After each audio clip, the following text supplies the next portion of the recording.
ဘာရွှေမလည်းမရှိဘူးပလင်းတစ်ခုပဲရှိတယ်ကဲပြိတ္တကြီးတို့အဲ့ဒီပလင်းကဘာပလင်းဖြစ်နေမယ်လို့ထင်ပါတယ်လေအဲ့ဒီပလင်းကိုထပ်ဖွင့်ကြည့်ကြမလားငါတော့မဖွင့်စေချင်ဘူးနော်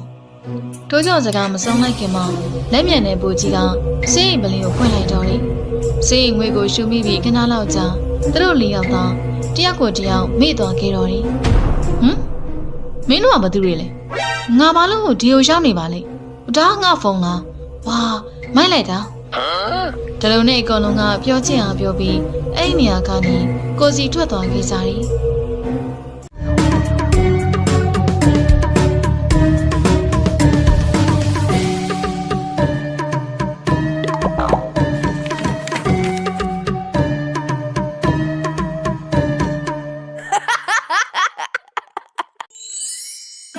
တရက်မှာတော့တုပ်ပေါ်တယောက်အိမ်မနေရတာပြင်းတဲ့အတွက်ရွာလေးကိုလမ်းလျှောက်ထွက်လာတယ်။ဖိုးထူးတို့ဘယ်သွားကြတယ်မသိဘူး။ငါစီလည်းတယောက်မှလားမလေကြ။သူတို့မလာတော့လေငါသွားလေရတာပေါ့။တုပ်ပေါ်လေးစကားပြောရင်လမ်းလျှောက်နေတဲ့အတွက်ရှင်းမကြည့်မိပဲခလုတ်တိုင်သွားခဲ့။အောင်မလေးပလုတ်တော့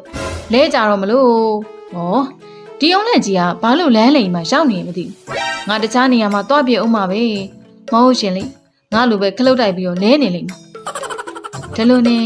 တုပ်ပေါ်လေးအုံလက်ကိုကောက်ကင်ပြီးအဲ့နေရာထွက်လာခဲ့လိုက်တယ်။အဲ့ဒီအချိန်မှာပဲဘိုးကြီးနဲ့တိုးကြော်ကလမ်းလျှောက်ရင်းနဲ့သူ့နာကိုရောက်လာခဲ့တာပါ။ဟာ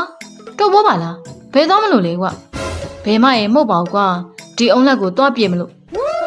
အုံလက်ကောင်ကခွက်ခွက်လေးနော်။အဲ့ဒီမှာလူတိုင်းစီမိုင်းလောက်တယ်ဟာ။အေးနော်ဟုတ်သားပဲ။ငါမလို့မစင်စားမိပါလိမ့်။ဒါဆို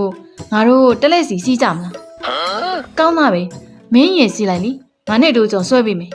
โอเคဒါနဲ့မင်းတို့နှစ်ယောက်ကအားကြလို့လားအားရပါကွာအိမ်မနေငါအမေခိုင်းနေမှာဆိုလို့ရွာလေးကိုထွက်လာခဲ့တာဟာအော်အေးပါကွာ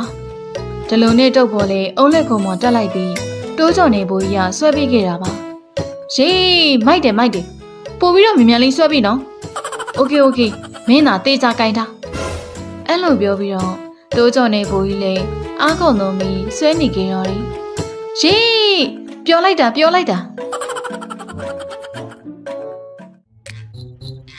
ရွာလန်းတနေရာနားကိုရောက်မှမိခဲမက